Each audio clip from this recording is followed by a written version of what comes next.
Hi welcome to Bhaskar's area. ఈరోజు ఉన్నటువంటి విద్యా ఉద్యోగ సంబంధిత సమాచారంలోకి వెళ్తే కంటైన్మెంట్ జోన్లో ఉన్నటువంటి టీచర్లకు వర్క్ ఫ్రమ్ హోమ్. రాష్ట్రంలోని కరోనా కంటైన్మెంట్లో ఉన్న ఉపాధ్యాయులకు వర్క్ ఫ్రమ్ హోమ్ సౌలభ్యం కల్పించాలని విద్యాశాఖ నిర్ణయించింది. కరోనా కేసులున్న ప్రాంతాలను సంబంధిత మండల అధికారులు లేదా మున్సిపల్ కమిషనర్లు కంటైన్మెంట్ జోన్లుగా ప్రకటించి ఉండాలని అన్నారు. ఇందుకోసం ఉపాధ్యాయులు నివాస ధృవీకరణ పత్రమైనటువంటి ఆధార్ లేదా ఓటర్ ఐడి, కంటైన్మెంట్ ఏరియా కాపీలను జతచేసి డీడీఓల అనుమతిలో పాఠశాలకు హాజరు నుంచి మినహాయింపు పొందవచ్చని పాఠశాల విద్యా కమిషనర్ చినవీరభద్రుడు సర్కులర్ జారీ చేశారు. విద్యాశాఖ సూచించిన విధంగా పాఠశాల పనులను ఇళ్ల వద్ద నుంచే పూర్తి చేయాల్సి ఉంటుందని అన్నారు. రాష్ట్రంలో కరోనా వైరస్ ఉధృతంగా వ్యాప్తి చెందుతున్న వేళ ఈ నిర్ణయం తీసుకున్నట్లు పేర్కొన్నారు. జాతీయ ప్రతిభా ఉపకార వేతనాలకు 4738 మంది ఎంపిక. రాష్ట్రంలోని ప్రభుత్వ పాఠశాల నుంచి 2019-20 ఏడాదికి గాను జాతీయ ప్రతిభా ఉపకార వేతనాలను 4738 మంది విద్యార్థులు ఎంపికయ్యారు. 2018-19లో 4448 పోల్చితే 290 మంది పెరిగారు. ఈ ఉపకార వేతనాల కింద 9వ తరగతి నుంచి ఇంటర్మీడియట్ వరకు ఏడాదికి 12,000 చొప్పున అందిస్తారు. పని చేయని వెబ్సైట్తో నానా తంటాలు పడుతున్నారు. ప్రభుత్వ పాఠశాలల్లోని విద్యార్థుల నిర్మాణాత్మక మూల్యాంకనం అనగా FA4 మార్కులు నమోదుకు వెబ్సైట్ సక్రమంగా పనిచేయకపోవడంతో ఉపాధ్యాయులు తీవ్ర ఇబ్బందులు పడుతున్నారు. రాష్ట్ర వ్యాప్తంగా శుక్రవారం వివరాలు నమోదు చేయలేకపోయారు. అంతర్గత మార్కులు నమోదుకు గడువులు విధిస్తున్న అధికారులు వెబ్సైట్ పనిచేయకపోయినా పట్టించుకోవడం లేదని వాపోతున్నారు. బీసీ గురుకులాల సొసైటీ ఫలితాలు విడుదల. ఇంటర్ ప్రవేశాల కోసం 2080 మంది అర్హత సాధించినట్లు బీసీ సంక్షేమ గురుకులాల సొసైటీ కార్యదర్శి కృష్ణమోహన్ తెలిపారు. రాష్ట్రంలోని 14 గురుకుల కళాశాలల్లో వీరికి ప్రవేశాలు కల్పిస్తామని శుక్రవారం ఓ ప్రకటనలో పేర్కొన్నారు. ఎంపికైన విద్యార్థుల వివరాలు www.mjpapbcwr.in వెబ్సైట్లో ఉంటాయని వెల్లడించారు. ఉత్తమ సగటుతో ఉత్తీర్ణత. CBSE 4 అసెస్మెంట్ ఫార్ములా జూలై 15 నాటికి 10-12 తరగతుల ఫలితాలు ఆమోదించిన సుప్రీంకోర్టు 10th పరీక్షలు నిర్వహించేందుకు ప్రయత్నిస్తున్నాం. ICSE 10-12 తరగతుల పరీక్షలు రద్దు చేస్తూ CBSE ICSE తీసుకున్న నిర్ణయాన్ని సుప్రీంకోర్టు ఆమోదం తెలిపింది. జూలై 15లోగా పూర్తి స్థాయి ఫలితాలు ప్రకటించనున్నట్లు CBSE ICSE కోర్టుకు తెలిపాయి. అయితే ICSE మాత్రం తాము 10వ తరగతి పరీక్షల నిర్వహణను పరిశీలిస్తున్నామని కోర్టుకు స్పష్టం చేసింది. పరీక్షల రద్దుపై సుప్రీంకోర్టులో శుక్రవారం కూడా విచారణ కొనసాగింది. పరీక్షల రద్దు, నూతన మూల్యాంకన విధానానికి సంబంధించిన నోటిఫికేషన్ వివరాలను ఈ సందర్భంగా కోర్టుకు CBSE వివరించింది. CBSE రూపొందించిన నూతన మూల్యాంకన విధానం 4 అసెస్మెంట్ ఫార్ములాకు సుప్రీంకోర్టు గ్రీన్ సిగ్నల్ ఇచ్చింది. ఈ సందర్భంగా కేంద్ర మానవ వనరుల శాఖ తరపున కోర్టుకు హాజరైన సొలిసిటర్ జనరల్ తుషార్ మెహతా వాదిస్తూ పరిస్థితులు నేటికి తీవ్రంగానే ఉన్నందున ఆప్షనల్ పరీక్షలకు హాజరవ్వాలనుకున్న విద్యార్థులకు ఎలాంటి గడువును విధించకూడదని కోర్టుకు విజ్ఞప్తి చేశారు. విద్యార్థులకు అనుకూలంగానే CBSE నిర్ణయాలు తీసుకుంటుందని వివరించారు. కాగా ICSE మాత్రం తమ మూల్యాంకన విధానం CBSE కంటే కొంచెం అటు ఇటుగా ఉంటుందని 10వ తరగతి పరీక్షలు నిర్వహించే అంశాన్ని పరిశీలిస్తున్నామని కోర్టుకు వివరించింది. అయితే పరీక్షకు హాజరు కావాలా, నూతన మూల్యాంకన విధానం ప్రకారం సర్టిఫికెట్ తీసుకోవాలా అనే విషయంలో విద్యార్థులకు ఆప్షన్ లేదా ఐచ్ఛికాన్ని ఇస్తున్నామని, దీనికి సంబంధించిన సమగ్ర ప్రకటనను వారం రోజుల్లో విడుదల చేస్తామని కోర్టుకు తెలిపింది. సమగ్ర వివరాలతో కూడిన నోటిఫికేషన్ను వెబ్సైట్లో అప్లోడ్ చేయనున్నట్లు ICSE పేర్కొంది. CBSE 4 అసెస్మెంట్ ఫార్ములా అన్ని సబ్జెక్టులకు హాజరైన 10-12 తరగతుల విద్యార్థుల విషయంలో వారు సాధించిన మార్కుల ఆధారంగానే ఫలితాలు ప్రకటిస్తారు.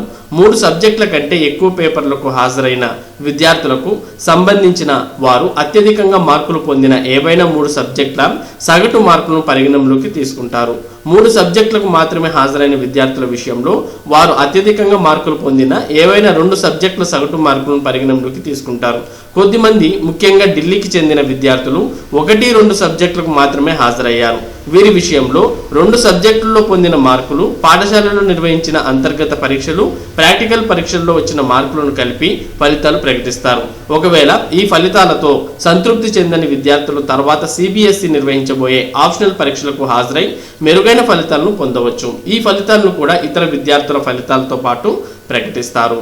మరి మొత్తానికి CBSE ఐసిఎస్సి అనేవి జూలై 15 నాటికి 10-12 తరగతి ఫలితాలను విడుదల చేయడానికి సన్నాహాలు చేస్తున్నాయి. ఇందుకోసం గాను 4 పాయింట్స్ అసెస్మెంట్ ఫార్ములాను పాటించనున్నాయి.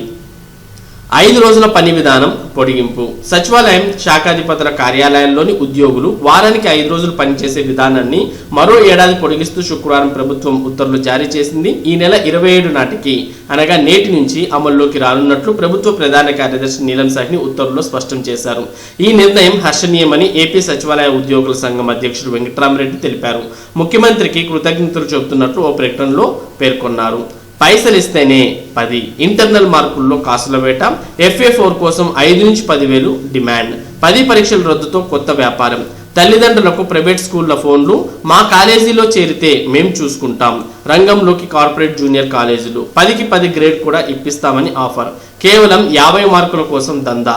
ఆ మార్కులు లేకున్నా పై తరగతులకు. తల్లిదండ్రుల అమాయకత్వంతో ఆటలు పట్టించుకోని విద్యాశాఖ అధికారులు.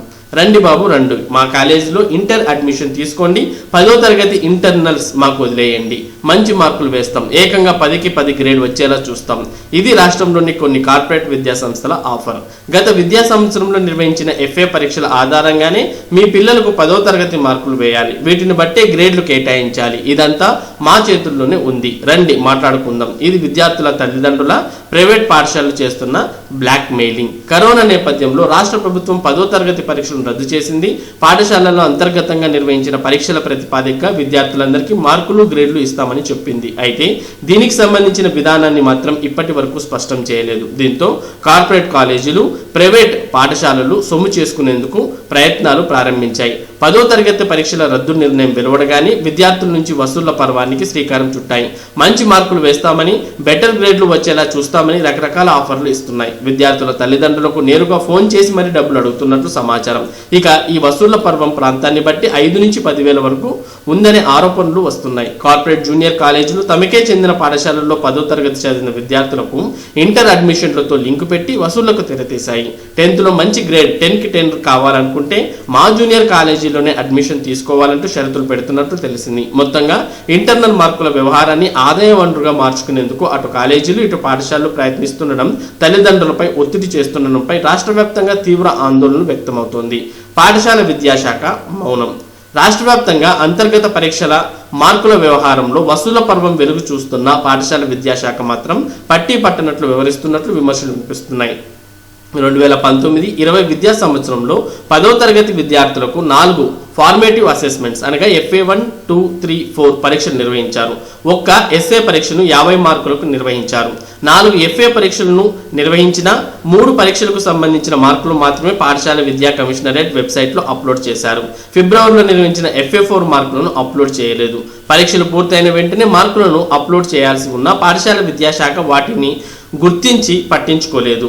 FA పరీక్షలు కానీ నిర్వహించిన వెంటనే పేపర్లు మూల్యాంకనం చేయాలి. విద్యార్థులు పొందిన మార్కులను పాఠశాల విద్యా కమిషనర్ వెబ్సైట్లో అప్లోడ్ చేయాలి. కానీ FA4 పరీక్షల మార్కుల గురించి విద్యాశాఖ సీరియస్గా తీసుకోకపోవడంతో తాజా వసూళ్లకు కొన్ని పాఠశాలలు తెరతీశాయని తెలుస్తోంది. ప్రాధాన్యం లేకున్నా పైసల వేట.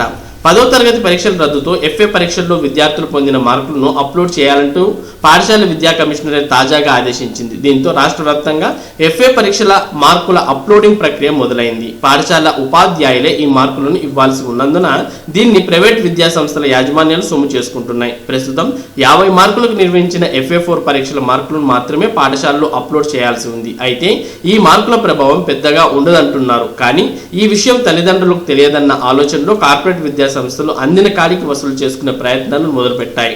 పాఠశాలలో నిర్వహించిన అంతర్గత పరీక్షలకు సంబంధించి అప్లోడ్ అయిన మార్కులనే పరిగణనలోకి తీసుకుంటే ఈ తరహా దందాకు ఆస్కారం ఉండేది. కానీ ప్రభుత్వం అప్రమత్తంగా లేని కారణంగానే వసూల దందాకు తెర లేచిందనే ఆరోపణలు వినిపిస్తున్నాయి. ఓపెన్ కాని విండో. FA4 పరీక్షల మార్కులను ఈ నెల 25లోగా అప్లోడ్ చేయాలంటూ పాఠశాల విద్యా కమిషనర్ కార్యాలయం తొలుత గడువు విధించింది. అయితే ఆ సైట్కు సంబంధించిన విండో ఇవ్వడం లేదు. ఫలితంగా మార్కుల అప్లోడింగ్ ప్రక్రియ జరగడం లేదు. తర్వాత గడువును 26 వరకు పొడిగించారు. అయినా చాలా చోట్ల విండో ఓపెన్ కాలేదనే సమాచారం వినిపిస్తోంది. ఇక ఈ ఏడాది చదువుకి స్వస్తి. డిసెంబర్లోనూ విద్యా సంస్థలు అనుమానమే. వచ్చే ఏడాది పరీక్షలకు సమయం చాలని స్థితి. విద్యా సంవత్సరం రద్దే శరణ్యమని భావన. భారత్లో 30 కోట్ల మంది విద్యార్థులకు సంకటం. విద్యా సంస్థలే లేనప్పుడు పథకాల అమలు ఎలా? మధ్యాహ్న భోజన పథకానికి తాత్కాలిక విరామం. పలు రకాల స్కాలర్షిప్లకు నో ఛాన్స్. దేశవ్యాప్త విద్యా పథకాలకు గ్రహణం. టీచర్లకు లెక్చరర్లకు పని లేని పరిస్థితి. వారికి ప్రత్యామ్నాయ పని చూపేదెలా? జీతభత్యాల చెల్లింపులు సమస్యే. కరోనా కాలగర్భంలో ఒక విలువైన విద్యా సంవత్సరం. కరోనా ప్రభావం మిగిలిన అన్ని రంగాల కంటే విద్యారంగంపై మరింత అధికంగా ఉంది. ప్రస్తుత పరిస్థితుల రీత్యా ఈ ఏడాది విద్యా సంవత్సరం పూర్తిగా రద్దయ్యే అవకాశం కనిపిస్తోంది. పాఠశాలల్ని ఏడాదిలో కనీసం 9 మాసాల పాటు నిర్వహించాలి. అలాగే తక్కువలో తక్కువగా 200 రోజులు పని దినాలు ఉండాలి. లేని పక్షంలో నిర్దేశించిన సిలబస్ పూర్తి కాదు. అది పూర్తి కాకుండా విద్యార్థి పై తరగతికి వెళ్లేందుకు తగినంత విజ్ఞానాన్ని సంపాదించలేడు. ప్రతి ఏటా భారతదేశంలో జూన్ మధ్యలో తరగతులు ప్రారంభమవుతాయి. కానీ ఈసారి డిసెంబర్కు కూడా పరిస్థితి ఎలా ఉంటుందో అంతుపట్టడం లేదు. ఆ తర్వాత విద్యా సంస్థల్ని తెరిచినప్పటికీ తిరిగి ఏప్రిల్ లేదా మే మాసాల్లో పరీక్షలు జరపడం సాధ్యం కాదు. ఈలోగా సిలబస్ పూర్తి కాదు. బలవంతంగా రుద్దితే విద్యార్థిపై అదనపు భారం పడుతుంది. ఇది విద్యార్థి మేధస్సు ఆరోగ్యానికి కూడా కీడుగా పరిగణిస్తుంది. ఈ నేపథ్యంలో ఈ ఏడాది విద్యా సంవత్సరాన్ని పూర్తిగా రద్దు చేయడం ఒకటే మార్గమని ప్రభుత్వాలు భావిస్తున్నాయి. ఇప్పటికే అతి ముఖ్యమైన పరీక్షలతో పాటు జాతీయ స్థాయి కోర్సుల్లో ప్రవేశానికి అర్హత నిమిత్తం నిర్వహించే పరీక్షలను కూడా రద్దు చేశారు. ఇవి లేకుండా ఉన్నత స్థాయి విద్యా సంస్థల్లో సీట్లు కేటాయింపు సాధ్యం కాదు. పాత తరగతిలో సాధించిన మార్కుల ప్రతిపాదికన ఉన్నత విద్యా సంస్థల్లో సీట్లు ఇస్తే పలు విమర్శలకు గురయ్యే ప్రమాదం ఉంది. ఈ రీత్యా ఆలోచించిన విద్యా సంవత్సరాన్ని రద్దు చేసుకోవడం ఒకటే మేలైన ప్రక్రియగా నిపుణులు పేర్కొంటున్నారు. అయితే దేశవ్యాప్తంగా కోట్లాది మంది విద్యార్థులు ఉన్నారు. విద్యా సంవత్సరం రద్దు అయితే వీరంతా ఈ ఏడాది ఖాళీగా గడపాలి. ఒక ఏడాది పాటు వీరి కాలం ఎందుకు కొరగాకుండా పోతుంది? దీన్ని విధంగా సద్వినియోగం చేయాలన్న ఆలోచనలు సాగుతున్నాయి. కరోనా నేపథ్యంలో వీరెవరూ గ్రంథాలయాలకు వెళ్ళే వీల్లేదు. కనీసం క్రీడా స్థలాలకు వెళ్ళి ఆడుకునే వెసులుబాటు లేదు. ఏ ఇద్దరు విద్యార్థులు కలిసి ప్రత్యక్షంగా మాట్లాడుకునే పరిస్థితి లేదు. దీంతో మొహానికి ముసుగేసుకుని ఇంటి పట్టునే ఉంటూ రానున్న ఏడాది చదవాల్సిన పుస్తకాలని ఆన్లైన్లో అభ్యసించడం ఒకటే మార్గంగా ఇక్కడ సూచిస్తున్నారు. ప్రభుత్వాలు వ్యవసాయం తర్వాత వైద్య రంగానికే అధిక ప్రోత్సాహాన్ని ఇస్తున్నాయి. విద్యార్థులను ప్రోత్సహించేందుకు వీలుగా దేశవ్యాప్తంగా ఒక్కో రాష్ట్రంలో ఒక్కో పేరు మీద మధ్యాహ్న భోజన పథకాన్ని అమలు చేస్తున్నారు. దేశంలోని అన్ని రాష్ట్రాల్లోనూ విద్యార్థులకు ఉపకార వేతనాలు అందజేస్తున్నారు. ఆంధ్రప్రదేశ్ వంటి రాష్ట్రాల్లో విద్యార్థుల్ని బడికి పంపిస్తే తల్లికి 15,000 రూపాయల అమ్మఒడి పథకంతో చెల్లిస్తున్నారు. తెలంగాణ, ఆంధ్రప్రదేశ్లో ఫీజు రీయింబర్స్మెంట్ పథకాన్ని అమలు చేస్తున్నారు. ఎస్సీ, ఎస్టీ, బీసీ, ఓబీసీలకు స్కాలర్షిప్లు ఇస్తున్నారు. మరి విద్యా సంస్థకు హాజరు కాకుండా ప్రభుత్వాలు విద్యార్థులకు వీటన్నిటిని చెల్లించడం నిబంధనల మేరకు సరికాదు. దీంతో ఈ ఏడాది ఈ పథకాలన్నిటికీ తాత్కాలికంగా నిలిపివేయాలన్న ప్రతిపాదనలు సాగుతున్నాయి. అదే సమయంలో దేశవ్యాప్తంగా విద్యా సంస్థల్లో లక్షలాది మంది ఉపాధ్యాయులు, అధ్యాపకులు ఉన్నారు. విద్యా సంవత్సరాన్ని నిలిపివేస్తే వీరందరికీ ప్రత్యామ్నాయంగా ఏ విధమైన పనిని కేటాయించాలన్న దిశగా ఆలోచనలు సాగుతున్నాయి. వీరికి ప్రభుత్వాలు 1,000 కోట్ల రూపాయలు జీతపత్యాలుగా చెల్లిస్తున్నాయి. పని చేయించుకోకుండా వీరికి జీతాలు ఇవ్వడం సరికాదు. కరోనా ప్రభావం అన్ని రంగాల మీద దెబ్బతీసింది. పలు రంగాల భవిష్యత్తు అయోమయంలో పడింది. పర్యాటక, క్రీడా, సినిమా రంగాలు ఎప్పుడు తిరిగి కోలుకుంటాయో తెలియని పరిస్థితి ఏర్పడింది.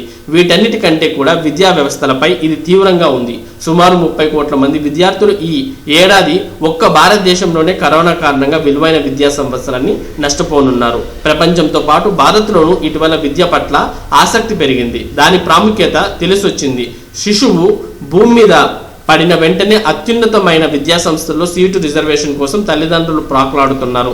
ఒకప్పుడు 6వ ఏట పాఠశాలకు పంపేవారు. కానీ ఇప్పుడు 3 ఏళ్లు నిండగానే ప్రీ ప్రైమరీ అంటూ స్కూల్ బాట పట్టిస్తున్నారు. కనీసం 20 నుంచి 25 ఏళ్ల పాటు ఏకబిగిన విద్యార్థి తన విద్యాభ్యాసాన్ని కొనసాగిస్తున్నాడు. అప్పుడు కానీ జీవితంలో స్థిరపడేందుకు అనుగుణమైన ఒక ఉపాధి అవకాశం లభించడం లేదు. ఇలాంటి పరిస్థితుల్లో విద్యార్థులకు అత్యంత విలువైన విద్యా సంవత్సరం కోల్పోవడం నిజంగా తీవ్ర నష్టదాయకంగా మనం ఇక్కడ చెప్పవచ్చు. మరి ఇవి ఈరోజు ఉన్నటువంటి విద్యా ఉద్యోగ సంబంధిత సమాచారం. మరి ఇటువంటి ముఖ్యమైన సమాచారాన్ని భాస్కర్స్ ఏరియా మీకు ప్రతిరోజు అందిస్తుంది. మరి ఈ సమాచారం మీరు పొందడానికి మన భాస్కర్స్ ఏరియా ఛానల్కు సబ్స్క్రైబ్ అవ్వండి. Thank you for watching this video.